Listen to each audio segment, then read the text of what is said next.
You are listening to Packers Talk Radio Network. Packers Talk. Eddie Lacy, Mike Daniels, Gilbert Brown, Don Barclay, Micah Hyde, your Green Bay Packers, yesterday's legends and today's superstars.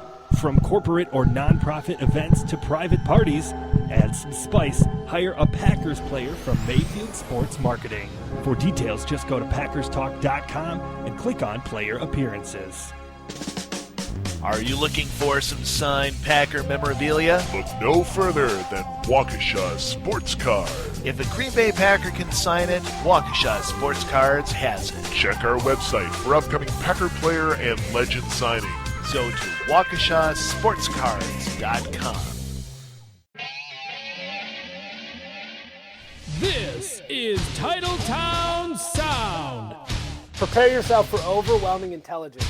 He's going to look like Gronk riding a unicorn carrying a lightsaber. I know how toast works.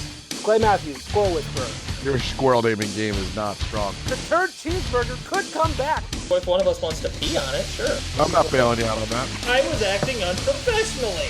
I'm just here to ruin things. Welcome once again, everyone, to Titletown Sound, episode number something or other.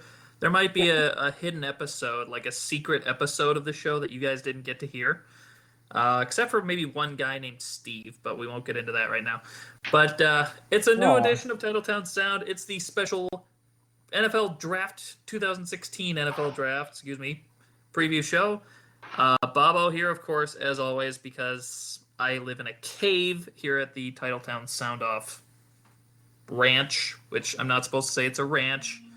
I'm not supposed to say where it is. It's all very secretive. But James Korsmo is here. James, how are you doing? Hi, everybody. How are you? James is very excited.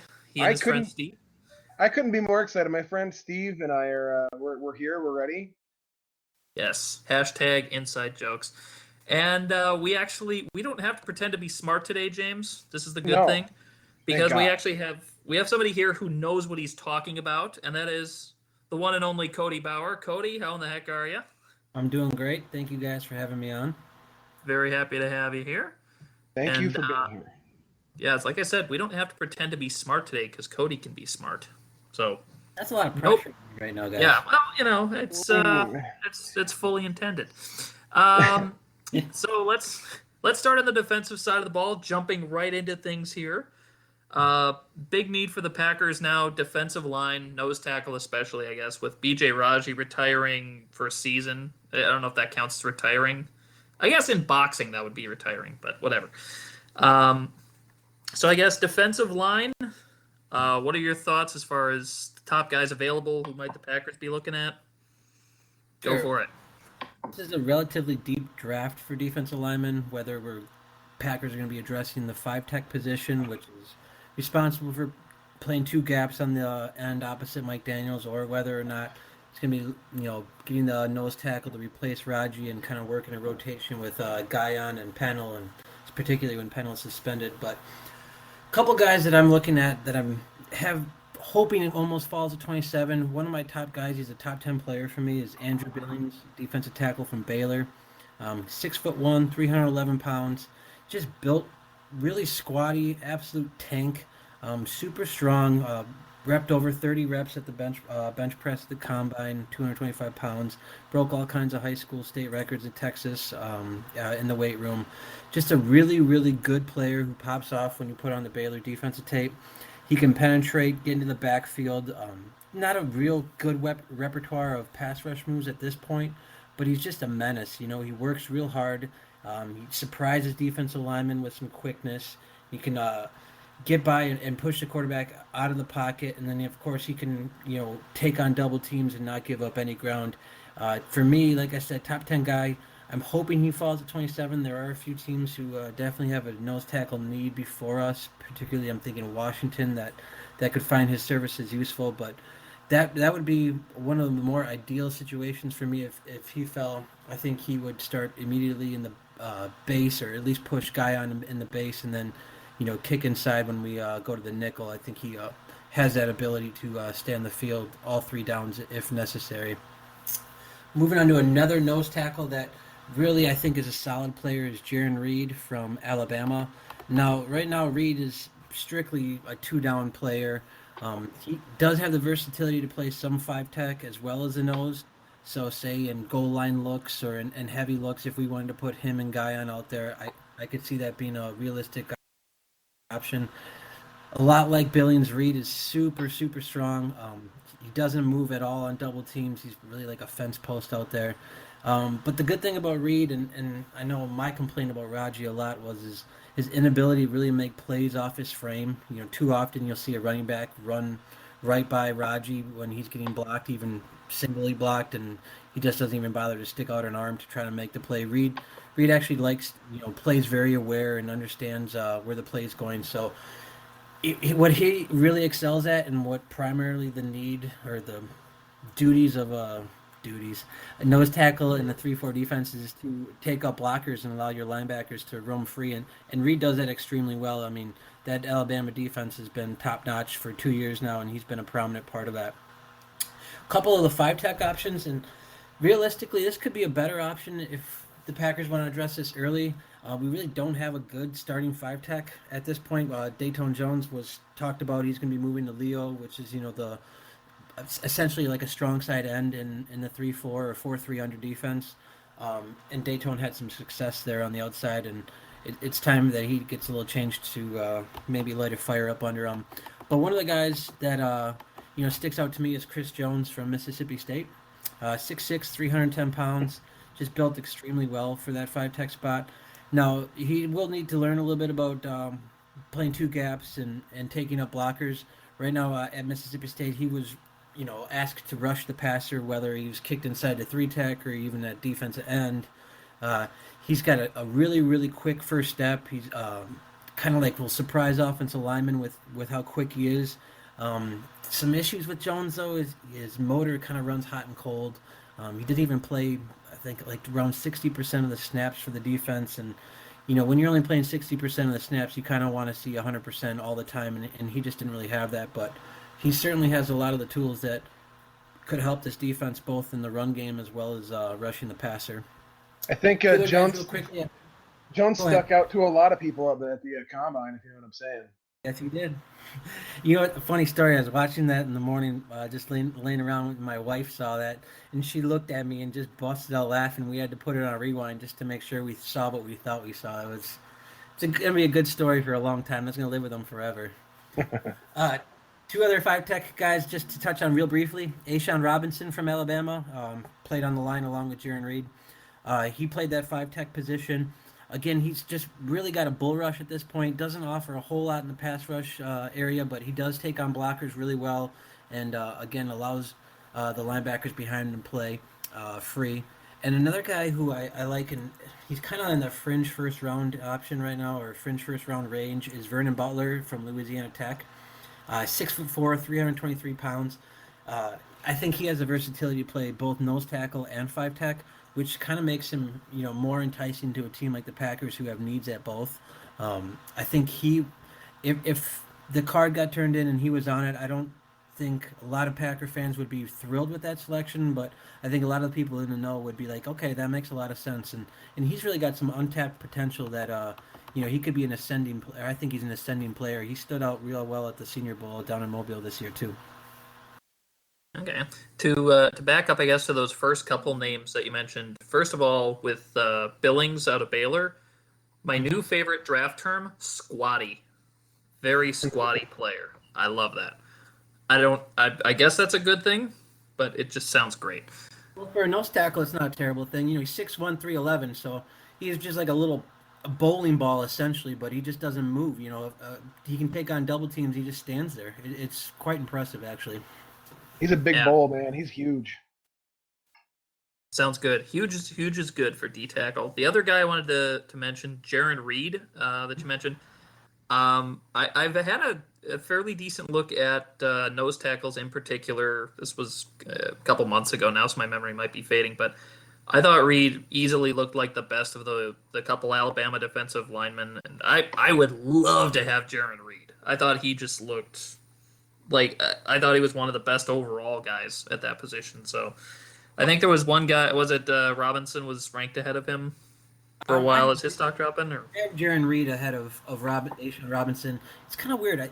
Asian Robinson with the big draft guys, the mainstream guys, they definitely have him over Reed.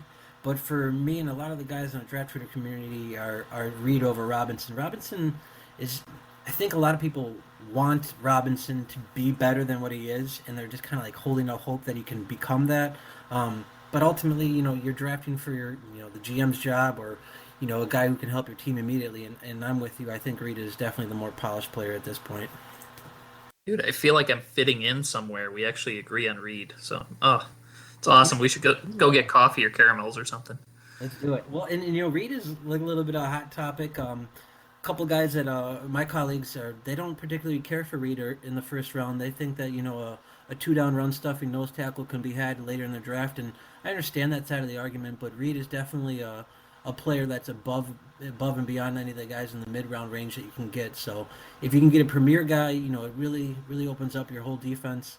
You stop the run, you put him in third and long, you let your pass rushers go nuts, and it's an important position in the 3-4 defense. So I'm with you. I wouldn't mind that selection one bit.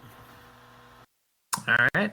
Well, another position of need. I mean, linebacker in general. I think all Packer fans can kind of agree. Linebacker is a need. I tend to lean a little bit more toward, I guess, getting another inside guy. But a lot of people saying outside linebackers get more pass rushers. So I guess let's start on the outside there.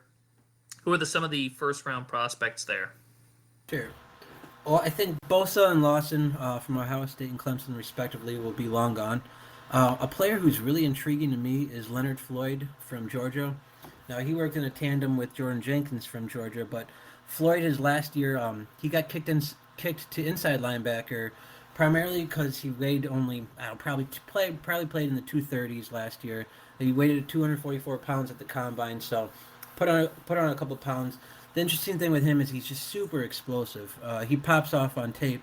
You can see him, when he gets the edge on an offensive tackle, it's, in the blink of an eye. He has a great inside move that can, leave offensive tackles really trying to block air. He has an innate ability to get skinny to try to, create pressure, and of course he has the speed to chase down any quarterbacks outside the pocket. As an inside linebacker, you love his athleticism in there. When he's kept clean, he can just find ball, hit ball kind of guy.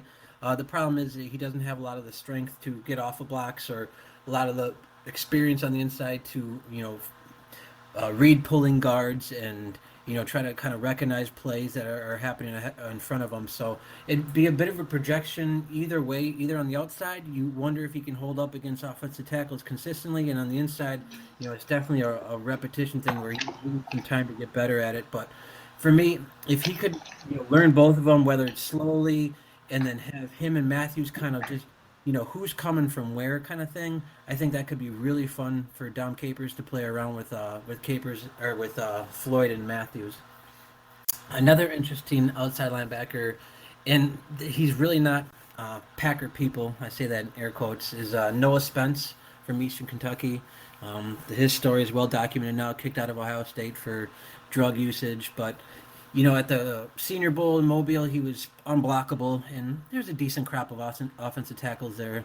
But really, he was the best player on the field every time he lined up when he was at Eastern Kentucky, and of course, that's what you want to see when you have a big-time prospect playing at a lower conference. But his speed rush around the outside is really one of the best in the class. Now, he doesn't have a lot of counter moves at this point, but again, if he can learn a rip or a spin or anything kind of like that to complement that speed rush, he could be a really big time outside force at outside linebacker. And the reason why I feel outside linebacker is a need. I mean, Peppers is on his last year. Perry just signed for 1 year, so really it's a position that you'd like to get one of these young guys in now and have them learn it for a year before you just thrust somebody in there and hope for the best. So. There's some options, in the mid rounds too, but I think in the first round, if the Packers did their homework on Spence and are comfortable with, his maturity level at this stage, he could certainly be an option. And again, with Floyd, his draft range is kind of all over right now, from all the way from top 10 to, again, early part of the second round. So he could certainly fall, and that's someone the Packers should definitely give a look to. All right. So I guess I'm looking at outside linebacker, and I always think, you can sort of make pass rushers to some extent. I said before, I'm more concerned about the inside linebacker position. So what kind of prospects are out there, and how would you say inside linebacker matches up in this draft class compared to outside linebackers? Well, I think they're both relatively weak as a whole in this class. You do have some top-tier guys at inside linebacker that we really don't have at inside linebacker, you really don't have at outside linebacker. Miles Jack from UCLA, he should be a top 5 pick. There's really no use talking about him. He's not dropping to the Packers at 27, even with him coming off a knee injury. The other interesting prospect is Jalen Smith from Notre Dame. He's going in for a medical recheck. The first time he was checked, there was found to be nerve damage, along with all kinds of tendon issues in his knee. So it's going to take a team that's going to be comfortable, realizing that he'll probably have to sit out this whole entire season, and that he may never be 100%, which is a pretty big gamble to spend on a prospect on the first or second round even. I think in the third round you might see some teams starting to say, well, he could be worth the risk, but for someone whose game is predicated a lot on speed, for him to be coming off a devastating knee injury like that, there's no guarantee that he's going to be 100%. So a couple inside linebacker guys that our realistic options are Darren Lee from Ohio State. I know a lot of people are really huge on him. He had a great combine. He's in the 230s, and then he ran a 4.47, which is just absolutely insane.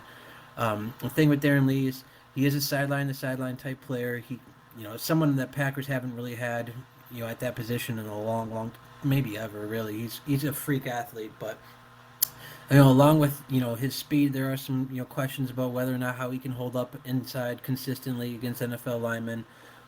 He's asked to cover the slot occasionally at Ohio State, really play off the ball. Again, kind of a see ball, hit ball kind of guy.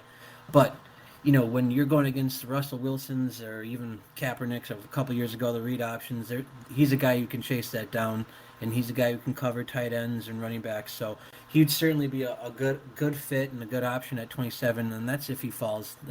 Most mocks have him generally top 20-ish. So the other inside linebacker, and again another hot button topic for Packer fans, is Reggie Ragland from Alabama. I think that he is in the mold more of an old school inside linebacker, where a thumper, really just sound in the run game, can lay the wood on guys, can get off of blocks, but he's just not going to look, as fluid as a Darren Lee or Miles Jack in space. He's not, I don't want to say labored in his movements, but I don't know if you could trust him consistently to run with a tight end down the seam or cover a running back on a wheel route. But as far as in zone coverage, I think, he's certainly aware enough player to get to his spots and play the ball. But, he would be a tone setter for our defense. I don't know if you can leave him on the field on third down with as much nickel as we play, and that means Joe Thomas would still be seeing the field, and he's had his ups and downs for sure as a Packer. So I like the Ragland fit. I would be content with that pick. He'd help the run defense immediately, but he's not the tackle for loss, make huge plays behind the scrimmage every game kind of guy. But I think he'd be a good fit. And James, I know that you're a big Ragland guy, right? Yeah, I like Ragland a lot. You're right in that he's not going to be covering tight ends down the seam, and he's not going to be necessarily the coverage guy that we've kind of been lacking, honestly, for the last few years. But I like his attitude. I like what he brings to the squad. I think he brings a little level of nasty, and I like that. I think it fits in well. But like you said, I do get concerned with the third down covering running backs and tight ends, and in that case, I'd like Lee a little bit more, I guess. But Ragland, to me, I think would just kind of fit better on the team in terms of personality and his style. I certainly see that. I mean, Darren Lee is, a really cocky guy, and that's not a bad thing. You want your, football player to believe that he's the best.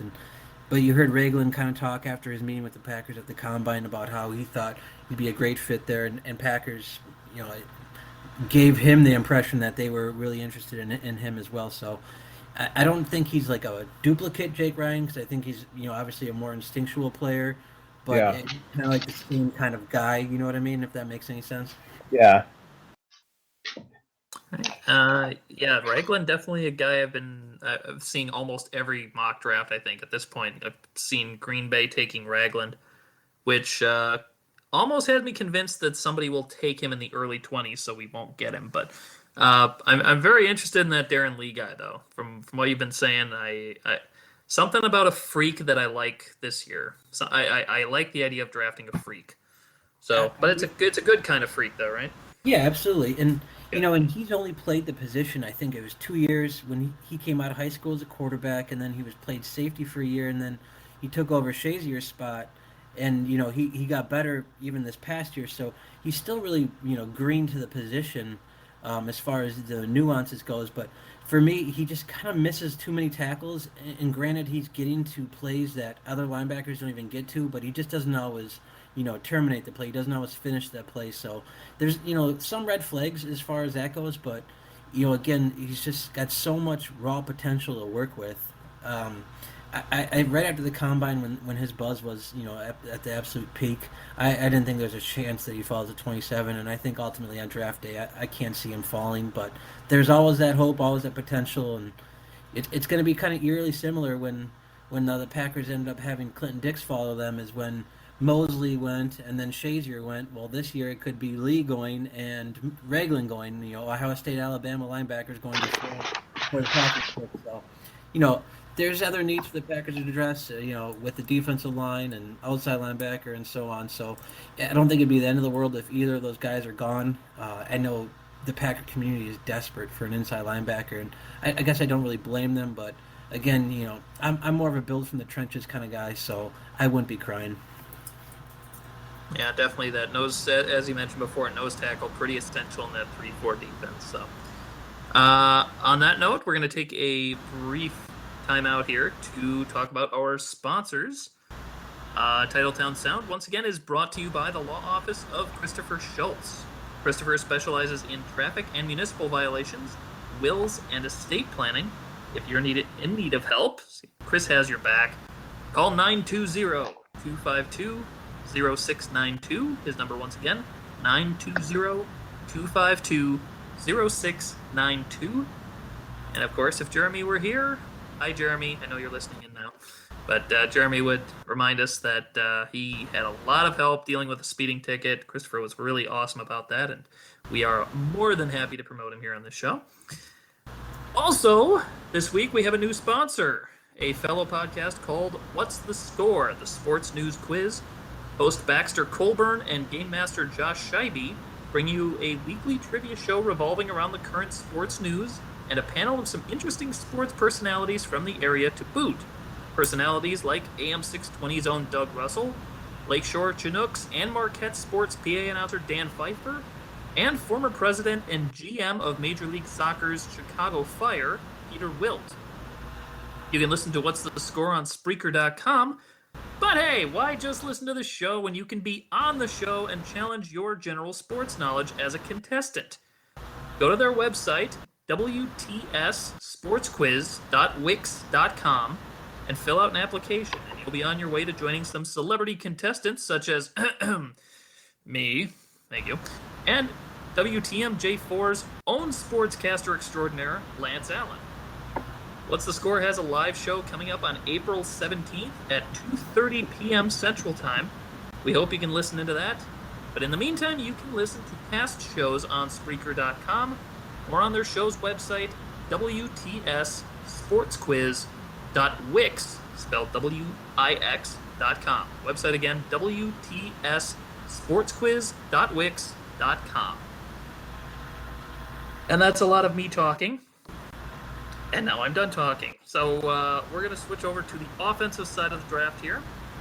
And before, I guess as we start up with wide receiver, some people think the Packers need a wide receiver. And James, I know you wanted to touch on that. So I'm going to give you an opportunity to talk about anybody that wants the Packers to take a wide receiver. Go right ahead. I've never had a celebrity announce me before. This is so great. Thank you.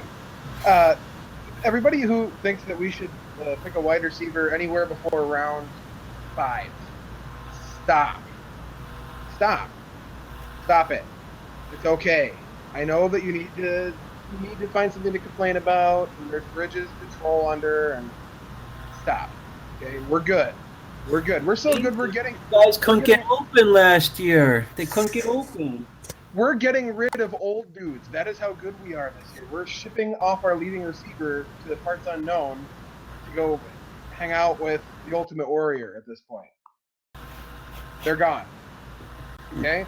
We're going to be all right. We have Cobb, Aberdaris, a returning knight in shining armor in Jordy Nelson, the most gifted athlete that's ever graced God's green planet Earth, Jeffrey Q. Janis. We're going to be okay. It's I know time to... without Devontae Adams. Is there a reason that you left him out? Because when I think of Devontae Adams, it makes me want to turn into somebody I don't like. Fair enough. Yeah. Now, I'm hoping that this year is the year. I'm hoping that was an aberration. This year he comes back and he's Mr. All-Pro that Aaron Rodgers thinks he can be. However, I also hope that I get to go to my senior prom with Julie King. And that was 20 years ago.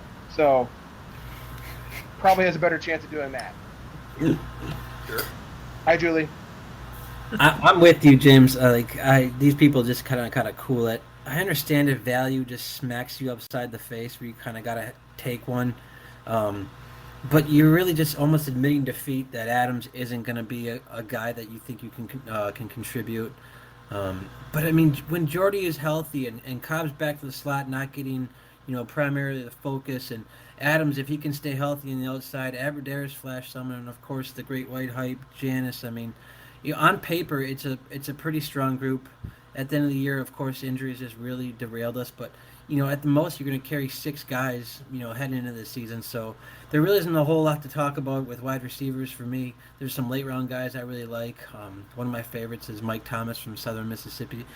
But, again, I'm with you 4th, 5th round. Anything before that, unless the value is just so great that you have to pull the trigger, I'm with you and just holding off on that position. Yeah, I mean, and honestly, Jeff Janis can play 3 slots, so it's all good. Absolutely.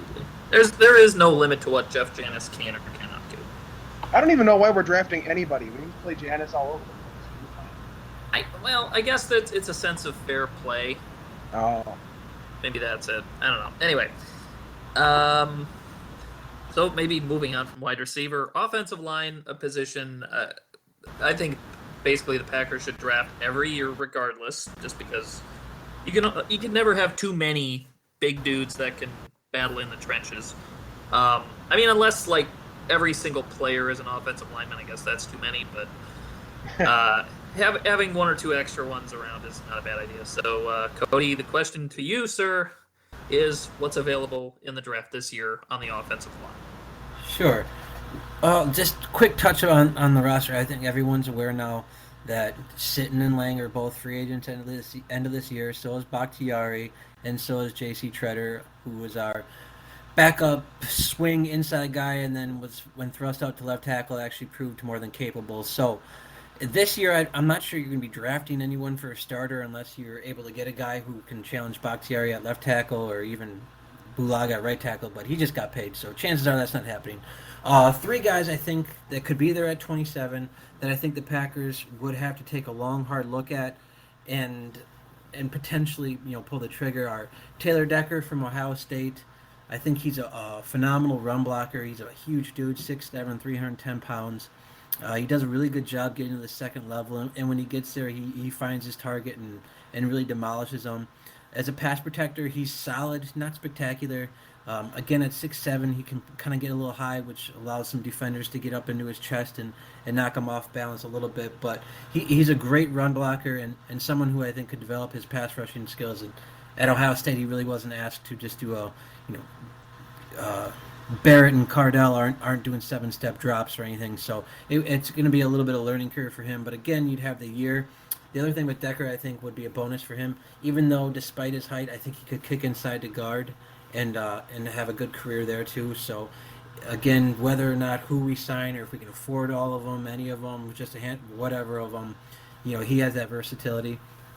Another guy I really like is Jason Spriggs from Indiana, and I think he's kind of more in the mold of what the Packers have drafted previously. A really highly athletic guy. He tested extremely well at the combine. 6'6", 300 pounds. He really moves like he's 40 pounds less than that. He's got good length. He keeps his speed rushers to the outside. Kind of his issues are more consistency based. Also, he can get beat to the inside. Again, with having a good guard like Sitton or somebody next to him, the communication level could certainly help that alleviate some of those concerns. But he's just got great feet for a big guy. I think he'd be a great fit. And then Jack Conklin. Most mocks have Conklin going earlier, and I'm a big Conklin guy. However, I just see a lot of inconsistencies with technique with him where I think they could be issues at the next level. He's a great run blocker. When he down blocks, I mean, he's looking to kill somebody. I know Pro Football Focus has him graded as a top 3 tackle for the last 2 years in a row.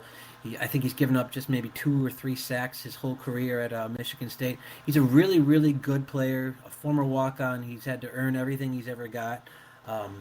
He's certainly an option, and I also think that he could play left tackle, right tackle, or again, kick inside the guard. So for me, if any of those 3 guys are on the board at 27, I think the Packers certainly have to take a long look at it.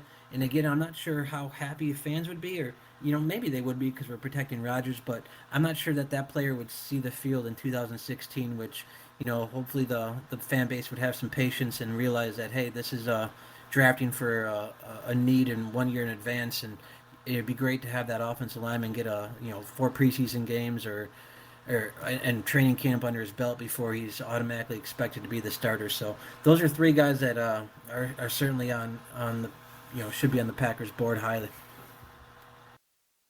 Alrighty. I guess I'm already forgetting the name of the guy we took in the first round a few years ago out of Mississippi. Eric Sherrod? Eric Sherrod. Yeah.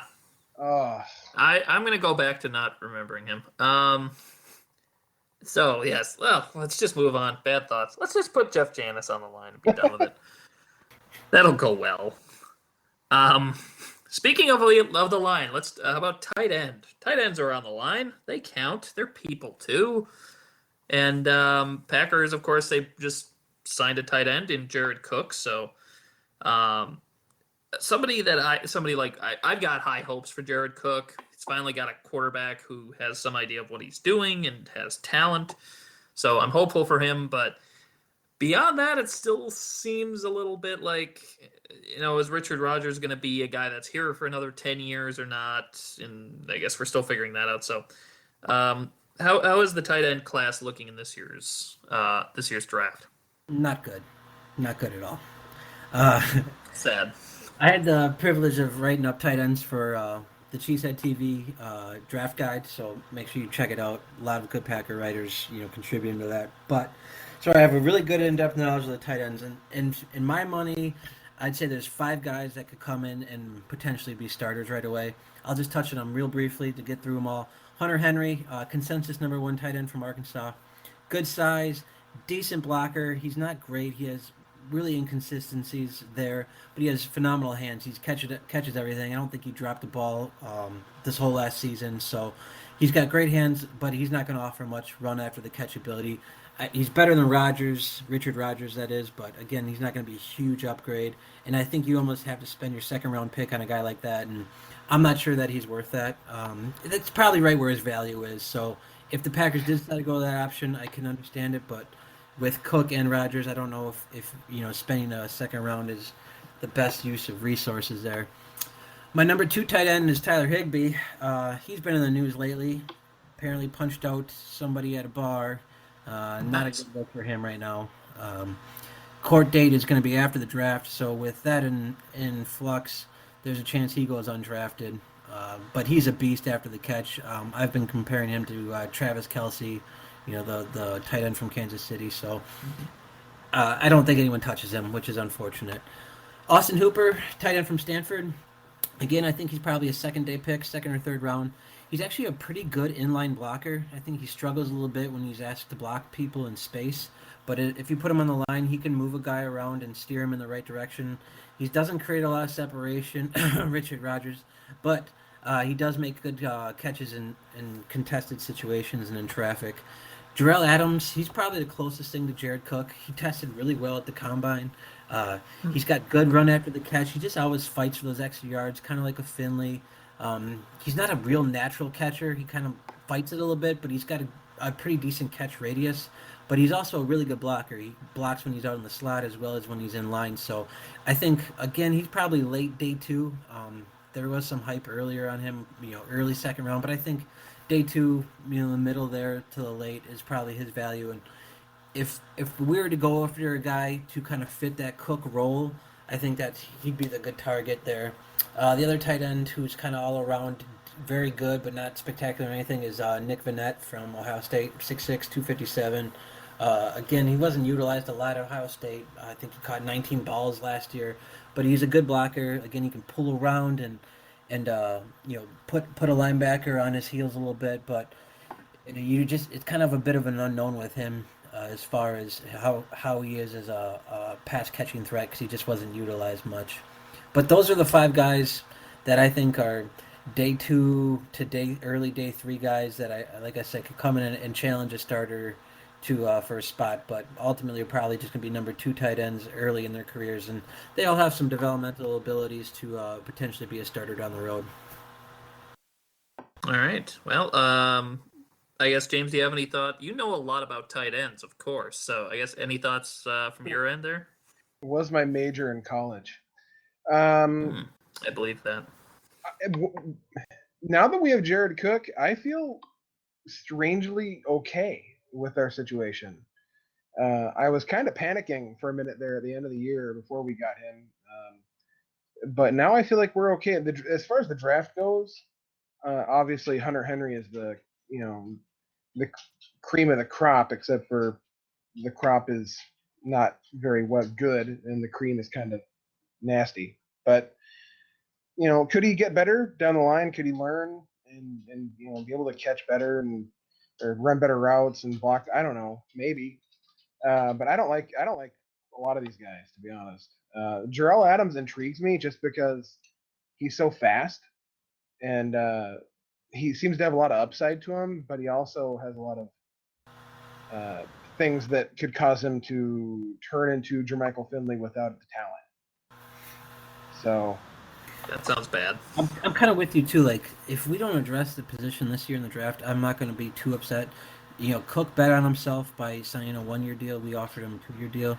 But next year's draft, and I know always next year is loaded, but really, you look at O.J. Howard from Alabama, Leggett from Clemson, Butt from Michigan. There's a lot of top-tier tight ends that should be coming out next year in the draft. So if it gets ignored this year and Cook ends up having a good year and goes and asks for ridiculous money, or say he plays good, with flashes and we can sign him to a decent deal, that wouldn't be an issue either. But next year really is, the year of the tight end, just Jermichael Finley. I'm doing the YTTO year of the takeover over here already in preparation for 2017 tight ends in the draft.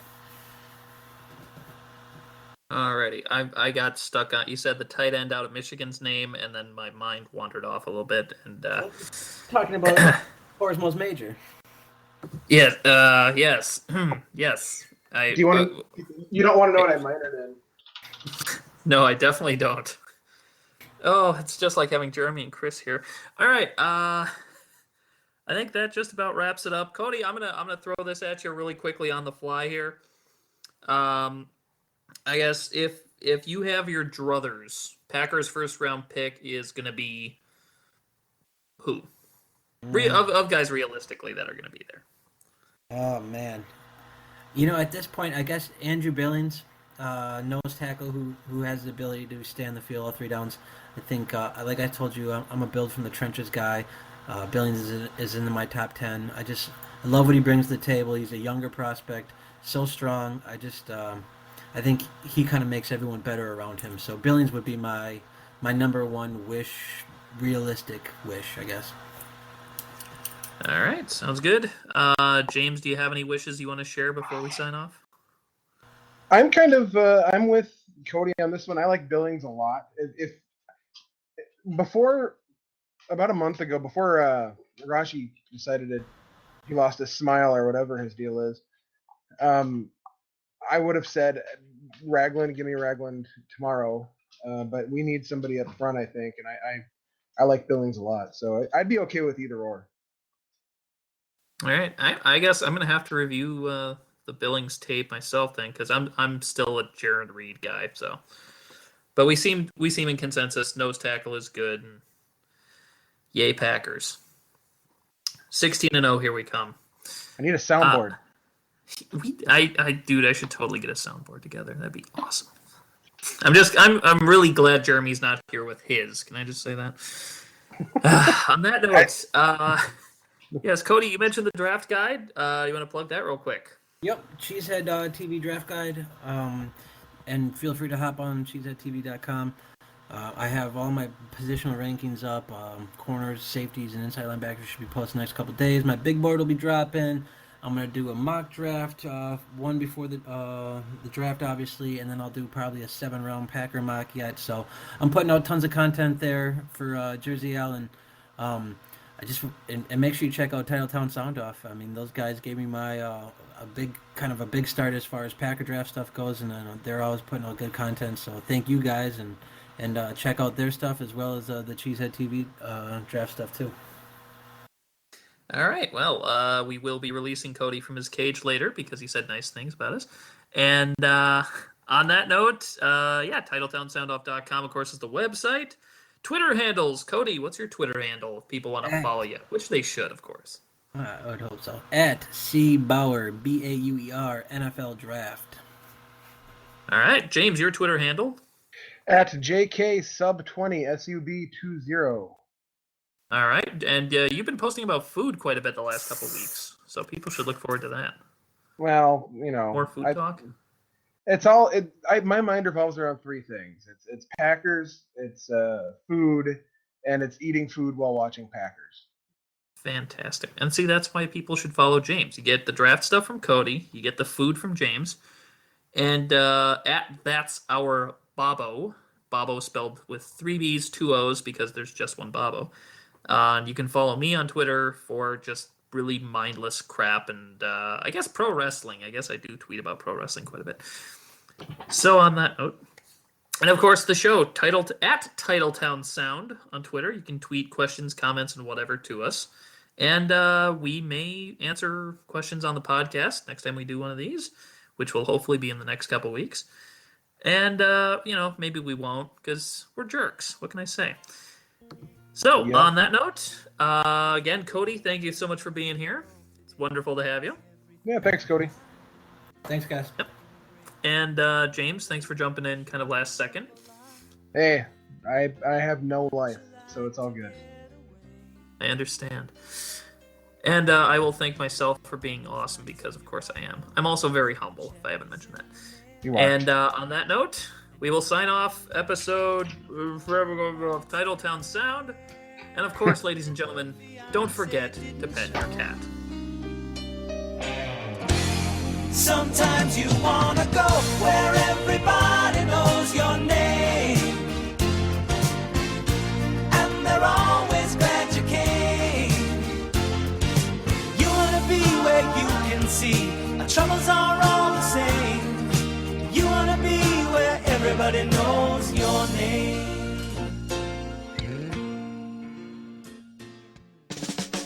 Are you looking for some signed Packer memorabilia? Look no further than Waukesha Sports Card. If a Green Bay Packer can sign it, Waukesha Sports Cards has it. Check our website for upcoming Packer player and legend signings. Go to WaukeshaSportsCards.com.